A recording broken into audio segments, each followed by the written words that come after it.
ನಾವೇನಿದ್ದೀವಿ ಇಲ್ಲಿ ಜೋಗುಳ ಬಾವಿ ಸೌದತ್ತಿಯಿಂದ ಒಂದು 2-3 ಕಿಲೋಮೀಟರ್ ದೂರದಲ್ಲ. ಇವಾಗ ಆಯ್ತು ಹೇಳಿ, ಇವಾಗ ಹೆಂಗಿದೆ ಅವರೆಕಾಳು ಉಪ್ಪಿಟ್ಟು? ಭಾಳ ಇಷ್ಟಪಟ್ಟು ಮಾಡಿಸ್ಕೊಂಡಿದ್ದೀರಿ. ಭಾಳ ಚೆನ್ನಾಗಿ ಮಾಡಿದ್ದಾಳೆ ನೋಡಿ. ಇದೆ ಜೋಗುಳ ಬಾವಿ. ಇಲ್ಲ ಆ್ಯಕ್ಚುಲಿ ಮೇಯ್ನಾಗಿ ಮಕ್ಳಿಗೇನಲ್ಲ, ಅದಕ್ಕೆ ತೊಟ್ಲುಗಳು ಅಷ್ಟೊಂದು ಇರೋವಂಥದ್ದು. ಟುವರ್ಡ್ಸ್ ಚಿತ್ರದುರ್ಗ ಬಂದರೆ ಟೋಲ್ ಪಕ್ಕದಲ್ಲೇ ಇದೆ. ಇಲ್ಲಿ ಎಕ್ಕಯ್ಯ ಜೋಗಯ್ಯ ಅಂತ ಹೇಳಿ ಇಬ್ಬರು ಸಿದ್ಧ ಪುರುಷರು ಇರ್ತಾರೆ. ಇಲ್ಲಿ ಅದೆಷ್ಟೋ ದಿವಸ ಸ್ನಾನವನ್ನು ಮಾಡಿ ತದನಂತರ ಅವ್ರಿಗಿರ್ತಕ್ಕಂಥ ತೊನ್ನು ಮತ್ತು ಏನು ಕುಷ್ಠರೋಗ ಇತ್ತು ಅದೆಲ್ಲ ವಾಸಿ ಆಗುತ್ತೆ. ನೋಡಿ, ಆ ಥರ ಒಂದಷ್ಟು ಗುಡ್ ಲೈಫ್ ಹಾಲು ತೊಗೊಂಬಿಟ್ಟಿರ್ತೀವಿ ಕಾಫಿಗೆ, ಅದಕ್ಕೆ. ಅದು ಏನು ಸರ್ ಅದು? ಪಿಕಲ್.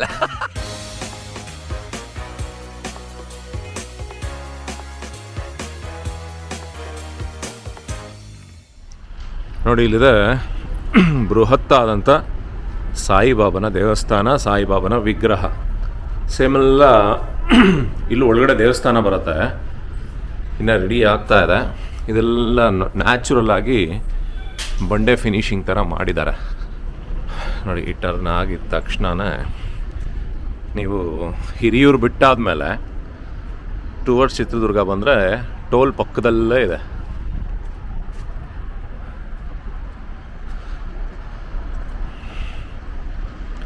ನೋಡಿ, ಅಲ್ಲಿ ಟೋಲ್ ಕಾಣಿಸ್ತಾ ಇದೆ.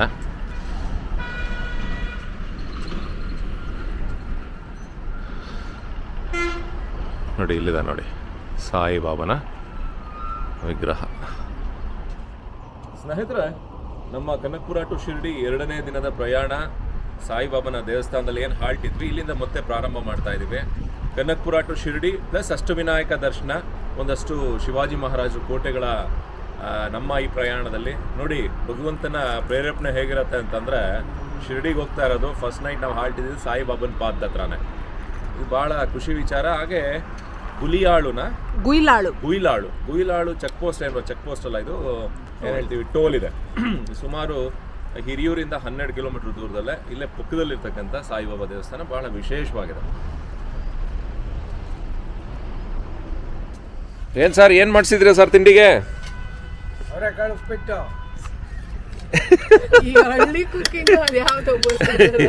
Village cooking. ಇದೇನಿದೆ ಮಧ್ಯಾಹ್ನಕ್ಕ?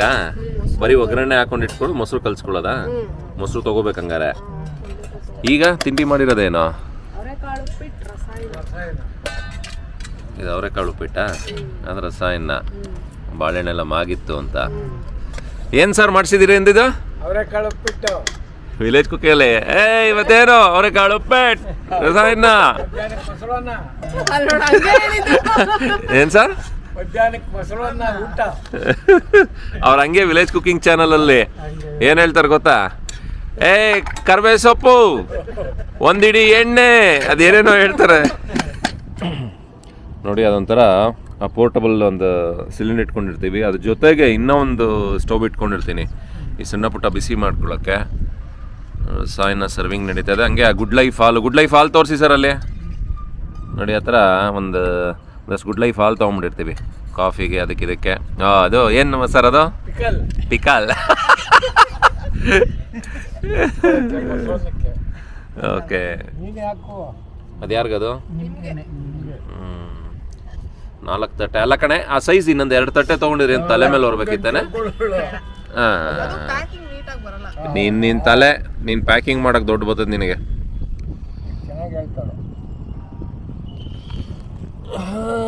ಮೃಷ್ಟಾನ್ನ ಭೋಜನ. ನಿಮ್ಗೆ ಹಂಗಾರೆ ಬಾಳೆಹಣ್ಣು ತೊಗೋಬೇಕು ಇವಾಗ ತಿರ್ಗಾ? ಇವಾಗ ಆಯ್ತು ಹೇಳಿ, ಇವಾಗ ಹೆಂಗಿದೆ ಅವರೆಕಾಳು ಉಪ್ಪಿಟ್ಟು? ಭಾಳ ಇಷ್ಟಪಟ್ಟು ಮಾಡಿಸ್ಕೊಂಡಿದ್ದೀರಿ. ಭಾಳ ಚೆನ್ನಾಗಿ ಮಾಡಿದ್ದಾಳೆ.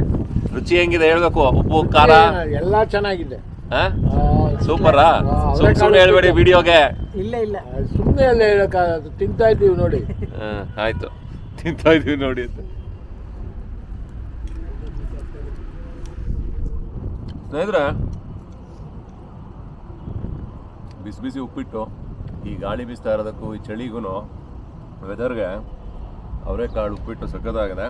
ಆ್ಯಕ್ಚುಲಿ ನಾನು ತೊಕ್ಕು ಹುಡುಕ್ದೆ, ನೆನ್ನೆ ತೊಕ್ಕು ಸಿಕ್ಕಿಲ್ಲ. ತೊಕ್ಕು ಬದಲು ಮಿಕ್ಸೆಡ್ ಪಿಕಲ್ ತೊಗೊಂಡೆ. ತೊಕ್ಕು ತೊಗೊಂಡ್ರೆ ಇನ್ನೂ ಸಖತ್ತಾಗಿ ಮಜವಾಗಿರೋದು. ಒಟ್ಟಿನಲ್ಲಿ ಬಿಸಿ ಬಿಸಿ ಉಪ್ಪಿಟ್ಟು ಸೂಪರ್ ಆಗಿದೆ. ಜೊತೆಗೆ ರಸಾಯನನೂ ಇದೆ ಸ್ವಲ್ಪ, ಅದು ಸಖತ್ತಾಗಿದೆ. ಸ್ನೇಹಿತರೆ, ನಮ್ಮ 2ನೇ ದಿನದ ಪ್ರಯಾಣ ರಾಣಿಬೆನ್ನೂರಲ್ಲಿ ಸಾಗ್ತಾ ಇದೆ. ಚಿತ್ರದುರ್ಗ ಬಂದ್ವಿ, ನಾವೇನು ಸಾಯಿಬಾಬಾ ದೇವಸ್ಥಾನದಲ್ಲಿ ಹಾಲ್ಟಿದ್ವಿ. ಅದೆಂಥ ಊರದು ಮರ್ತೆ ಹೋಗ್ತೀನಿ. ಗುಯಿಲಾಳು ಇರ್ತಕ್ಕಂಥ, ಅಂದರೆ ಹಾವೇರಿ ಅಂತೀನಿ, ಹಿರಿಯೂರು ಮತ್ತು ಚಿತ್ರದುರ್ಗ ಮಧ್ಯದಲ್ಲಿರೋವಂಥದ್ದು. ಅಲ್ಲಿಂದ ಹೊರಟು ಚಿತ್ರದುರ್ಗ ಬಂದು, ಚಿತ್ರದುರ್ಗದಿಂದ ದಾವಣಗೆರೆ ಬಂದು, ದಾವಣಗೆರೆಯಿಂದ ಈಗ ರಾಣಿಬೆನ್ನೂರಲ್ಲಿ ನಮ್ಮ ಪ್ರಯಾಣ ಸಾಗ್ತಾ ಇದೆ. ಆಮೇಲೆ ಈ ಸಾರಿ ಫಸ್ಟ್ ಟೈಮು ಲಾಸ್ಟ್ ಆಗಸ್ಟಲ್ಲಿ ಸೆಂಟ್ರಲ್ ಗೌರ್ಮೆಂಟಿಂದ ಏನು ಸ್ಕೀಮ್ ಮಾಡಿದ್ರು ನೋಡಿ, 3000 rupees ಇಯರ್ಲಿ ಪಾಸ್, 200 ಟ್ರಿಪ್ಸ್ ಇದು ನ್ಯಾಷನಲ್ ಹೈವೇಸ್. ಸೊ ಅದೊಂದು ರೀಚಾರ್ಜ್ ಮಾಡ್ಕೊಂಡಿದ್ದೆ. ಸೊ ತುಂಬ ವರ್ತ್ ಅನ್ನಿಸ್ತಾ ಇದೆ. ಈಗ ಆಲ್ರೆಡಿ 4-5 ಟೋಲ್ ಆಯಿತು ನ್ಯಾಷನಲ್ ಹೈವೇದು. ಪ್ರತಿಯೊಂದು ಟೋಲ್ ಪಾಸ್ ಆದಾಗೂ along with the toll name ಈ ಗಾಡಿ ನಂಬರ್ ಪಾಸ್ ಆಯಿತು ಅಂದರೆ ನಮ್ಮ ನಂಬರಿಗೆ, ಮೊಬೈಲ್ ನಂಬರಿಗೆ ಒಂದು ಮೆಸೇಜ್ ಬರುತ್ತೆ. ಸೊ ಈ ಟೋಲಲ್ಲಿ ಪಾಸ್ ಆಯಿತು ಗಾಡಿ. ಇನ್ನು ರಿಮೈನಿಂಗ್ ಟ್ರಿಪ್ಸ್ ಇಷ್ಟಿದೆ, 196 ಇದೆ ಬ್ಯಾಲೆನ್ಸ್ ಅಂತ ಹೇಳಿ ತೋರಿಸ್ತಾ ಇದೆ. ಎಲ್ಲ ಟೋಲಲ್ಲೂ ಆಲ್ಮೋಸ್ಟ್ 85, 90, 100, 120 ಈ ಥರ ಇರೋದ್ರಲ್ಲಿ ನಮಗೆ ಎಕ್ಸ್ಪೆಂಡಿಚರ್, ನಮಗೆ ಖರ್ಚು ಬರ್ತಾ ಇರೋದು 15 ರೂಪಾಯಿ ಒಂದು ಟೋಲ್. ಅಂದರೆ 3000 ರೂಪಾಯಿ 200 ಟ್ರಿಪ್ಪು, 200 ಟೋಲ್ ಇರೋವಂಥದ್ದು. ಸೊ ಬರ್ತಿದೆ. ಯಾಕಂದರೆ ನಾನು ಪ್ರಯಾಗ್ರಾಜ್ಗೆ ಹೋದಾಗ ಸುಮಾರು 8000 ರೂಪಾಯಿ ಆಗಿತ್ತು ಟೋಲೇನೆ. ಅದಾದಮೇಲೆ ಕೇದಾರ್ನಾಥ್ ಹೋದಾಗ 11,500-12,000 ಆಗಿತ್ತು. ಸೊ ಯೂಶುವಲ್ ಆಗಿ ಶಿರ್ಡಿ ಅಂತ ಹೋಗಿದ್ರೆ ಒಂದು 5,000 ಅಂತೂ ಬೇಕಿತ್ತು ಈ ಟ್ರಿಪ್ಪಿಗೆ. ಸೊ ನೆಕ್ಸ್ಟು ಒರಿಸ್ಸಾ ಮಾಡಬೇಕು, ಪ್ಲಾನ್ ಇದೆ, ಒರಿಸ್ಸಾ ಟ್ರಿಪ್ ಮಾಡಬೇಕು ಅಂತ ಹೇಳಿ. ಸೊ ಅದಕ್ಕೂ ಕೂಡ ಇದೇ ರೀಚಾರ್ಜ್ ಆಗೋಗತ್ತೆ. ಇಲ್ಲೇನೋ ಇದೆಯಲ್ಲ, ಇಲ್ಲಿ ಯಾವುದೋ ಜೈನ ದೇವಸ್ಥಾನ ಥರ. ಸ್ನೇಹಿತರೆ, ಸವದತ್ತಿ ಇನ್ನೊಂದು 30-35 ಕಿಲೋಮೀಟ್ರ್ ಇದೆ ಧಾರವಾಡ ಒಳಗಡೆಯಿಂದ ಬರುವಂಥದ್ದು. ಇಲ್ಲೆಲ್ಲ ಒಂದು ತೋಟ ಸಿಕ್ತು, ಫಾರ್ಮ್ ಹೌಸ್ ಇತ್ತು. ಇಲ್ಲೇ ಫಾರ್ಮ್ ಹೌಸಲ್ಲೇ ಕೂತ್ಕೊಂಡು ಬೆಳಗ್ಗೆ ಏನು ಮೊಸರನ್ನ ಮಾಡ್ಕೊಂಡಿದ್ರು, ಆ ಮೊಸರನ್ನ ಊಟ ಮಾಡುವಂಥದ್ದು. ಬೆಳಗ್ಗೆನೇ ಎಲ್ಲ ಒಗ್ಗರಣೆ ಹಾಕಿ ರೆಡಿ ಆಗಿತ್ತು.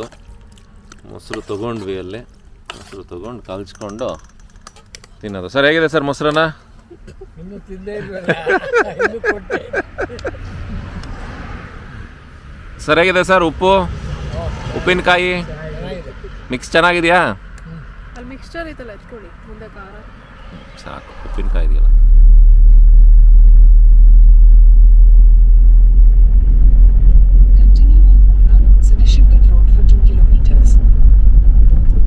ಸ್ನೇಹಿತರೆ, ಇಲ್ಲಿ ನೀವು ಸವದತ್ತಿ ಯಲ್ಲಮ್ಮ ದೇವಸ್ಥಾನಕ್ಕೆ ಬಂದಾಗ ಇಲ್ಲೊಂದು ಜೋಗುಳ ಬಾವಿ ಅಂತ ಇದೆ. ಆಕ್ಚುಲಿ ದೇವಸ್ಥಾನ 3 ಗಂಟೆಯಿಂದ 6-6:30ವರೆಗೂ ಕ್ಲೋಸ್ ಇರತ್ತೆ. ಸೊ ನಾವು ಬಂದಿರೋಂಥ ಟೈಮ್ ಬಂದು 4:15. ಸೊ ಹಾಗಾಗಿ ಜೋಗುಳ ಬಾವಿ ಅಂತ ಹೇಳಿ, ಜೋಗುಳ ಬಾವಿದೊಂದು ಕಥೆ ಇದೆ, ಹಿನ್ನೆಲೆ ಇದೆ, ನಾನು ಅಲ್ಲಿ ಹೋಗಿ ತಿಳಿಸ್ತೀನಿ. ಸವದತ್ತಿಗೆ ಬಂದಾಗ ಒಂದಷ್ಟು ದೇವಸ್ಥಾನಗಳಿದೆ. ಇಲ್ಲಿ ಪರಶುರಾಮ ದೇವಸ್ಥಾನ ಇದೆ, ಅವರ ತಂದೆ ಜಮದಗ್ನಿ ದೇವಸ್ಥಾನ ಇದೆ. ಹಾಗೆ ಇದು ಜೋಗುಳ ಬಾವಿದ ಅಲ್ಲಿ ಹೋಗಿ ಅಲ್ಲಿದು ವಿಶೇಷ ನಾನು ತಿಳಿಸ್ತೀನಿ. ಬನ್ನಿ ಜೋಗುಳ ಬಾವಿ ಕಡೆ ಹೋಗೋಣ.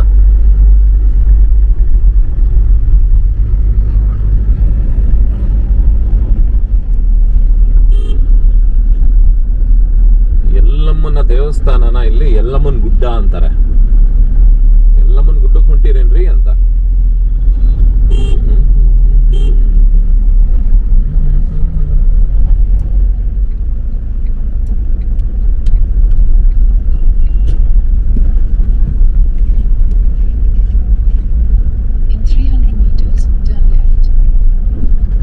ರೇಣುಕಾ ಸಾಗರ ಅಂತ ನೋಡಿ. ಎಡಗಡೆಗೆಲ್ಲ ನಿಮ್ಗೆ ಏನು ಕಾಣಿಸ್ತಾ ಇದೆ ನೋಡಿ, ಇದು ರೇಣುಕಾ ಸಾಗರ ಡ್ಯಾಮ್. ದೊಡ್ಡದಾಗಿದೆ, ಪರವಾಗಿಲ್ಲ.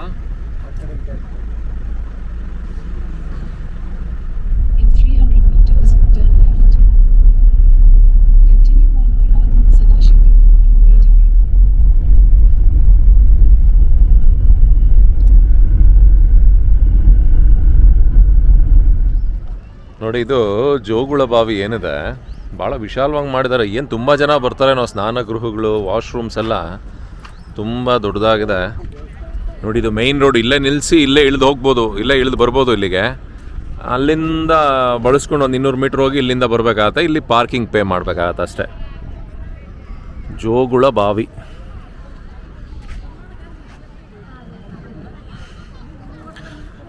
ಅಲ್ಲೇನೋ ಕಲ್ಯಾಣಿ ಥರ ಇದೆಯಲ್ಲ, ಅದೇ ಕಣೆ ಜೋಗುಳ ಬಾವಿ. ಇದು ದೇವಸ್ಥಾನ, ಸತ್ಯಮ್ಮನ ದೇವಸ್ಥಾನ.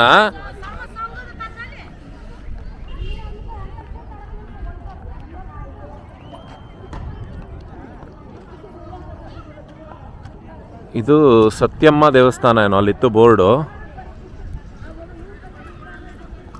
ಇದೇ ಜೋಗುಳ ಬಾವಿ.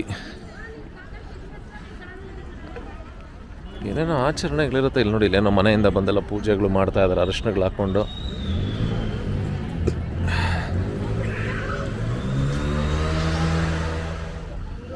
ಕಿಸೆಗಳ್ಳರಿದ್ದಾರೆ. ಬಾವಿ ರಿಪೇರಿ ಇದ್ದ ಕಾರಣ ಬಾವಿಯಲ್ಲಿ ಈಜಾಡಬಾರದು. ಜೋಗುಳ ಬಾವಿ ಸಾಮಾನ್ಯ ದರ್ಶನ ಈ ದೇವಸ್ಥಾನದಿದು ನೋಡಿ. ಇದೆ ಜೋಗುಳ ಬಾವಿ.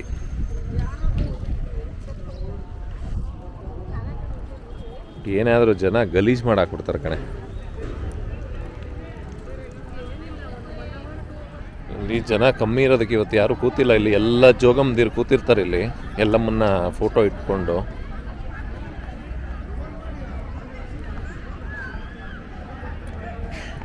ಬಾವಿ ಆಳವಿರುವುದರಿಂದ ಯಾರೂ ಈಜಾಡಬಾರದು.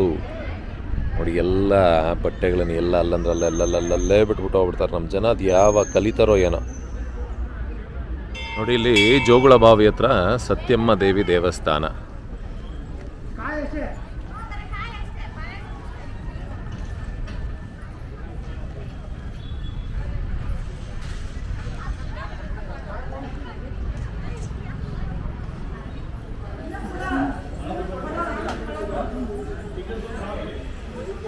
ಇಲ್ಲ, ಆ್ಯಕ್ಚುಲಿ ಮೇಯ್ನಾಗಿ ಮಕ್ಳಿಗೇನಲ್ಲ, ಅದಕ್ಕೆ ತೊಟ್ಲುಗಳು ಅಷ್ಟೊಂದು ಇರೋವಂಥದ್ದು.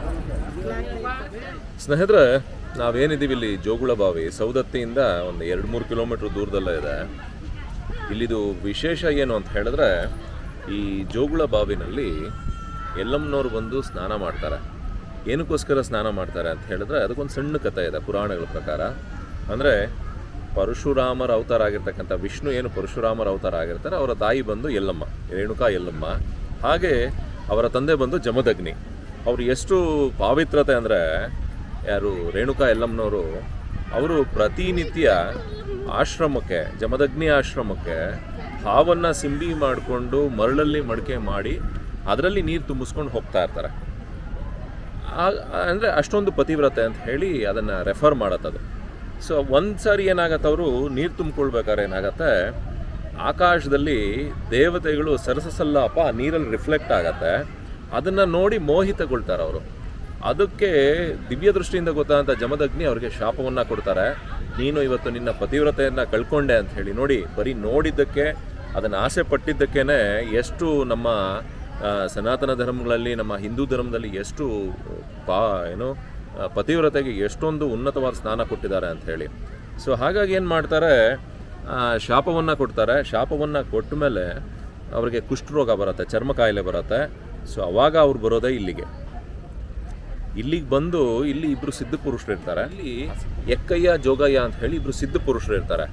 ಅವರ ಮೇರೆಗೆ, ಅವ್ರು ತಿಳಿಸಿದ ಮೇರೆಗೆ ಇಲ್ಲಿ ಅದೆಷ್ಟೋ ದಿವಸ ಸ್ನಾನವನ್ನು ಮಾಡಿ, ತದನಂತರ ಅವ್ರಿಗಿರ್ತಕ್ಕಂಥ ತೊನ್ನು ಮತ್ತು ಏನು ಕುಷ್ಠರೋಗ ಇತ್ತು ಅದೆಲ್ಲ ವಾಸಿ ಆಗತ್ತೆ. ಅದಾದಮೇಲೆ ಮತ್ತೆ ಅವರು ಜಮದಗ್ನಿ ಆಶ್ರಮಕ್ಕೆ ಹೋದಾಗ ಅಲ್ಲಿ ಕೋಪಗೊಳ್ತಾರೆ ಜಮದಗ್ನಿಯವರು. ಆವಾಗ ಪರಶುರಾಮರಿಗೆ ಆಜ್ಞೆಯನ್ನು ಕೊಡೋದು, ತಾಯಿಯ ರುಂಡವನ್ನು ಕಡಿ ಅಂತ ಹೇಳಿ. ಅದಕ್ಕೆ ಇಲ್ಲಿ ಈ ಜೋಗುಳ ಬಾವಿಗೆ ಅಷ್ಟೊಂದು ಮಹತ್ವ ಇರುವಂಥದ್ದು. ಹಾಗೆ ಇಲ್ಲಿ ಸತ್ಯಮ್ಮ ದೇವಿ ದೇವಸ್ಥಾನ ಇದೆ. ಇವತ್ತಿಗೂ ನಂಬಿಕೆ, ತಾಯಿ ಇಲ್ಲಿ ಎಲ್ಲಮ್ಮ ತಾಯಿ ಇಲ್ಲಿ ನೆಲೆಸಿ ಬಂದಂಥ ಭಕ್ತರಿಗೆ ತಾಯಿ ಹರಿಸ್ತಾ ಇದ್ದಾಳೆ ಅಂತ ಹೇಳಿ ಇವತ್ತಿಗೂ ಜನ ನಂಬ್ತಾರೆ. ಸೊ ಹಾಗಾಗಿ ಬಹಳ ವಿಶಾಲವಾಗಿರ್ತಕ್ಕಂಥ ಒಂದು ದೇವಸ್ಥಾನ, ಬಹಳ ವಿಶಾಲವಾದ ಜಾಗದಲ್ಲಿದೆ. ಇಲ್ಲಿ ಒಂದು ಅಣೆಕಟ್ಟಿದೆ, ಜಲಾಶಯ ಇದೆ. ಜಲಾಶಯ ಪಕ್ಕದಲ್ಲೇ ಇರುವಂಥದ್ದು ಎಲ್ಲಮ್ಮನ ಜಲಾಶಯ ಅಂತೇನಿದೆ, ರೇಣುಕಾ ಎಲ್ಲಮ್ಮ ಜಲಾಶಯ, ಅದ್ರ ಪಕ್ಕದಲ್ಲೇ ಇರ್ತಕ್ಕಂಥದ್ದು ಜೋಗುಳ ಬಾವಿ.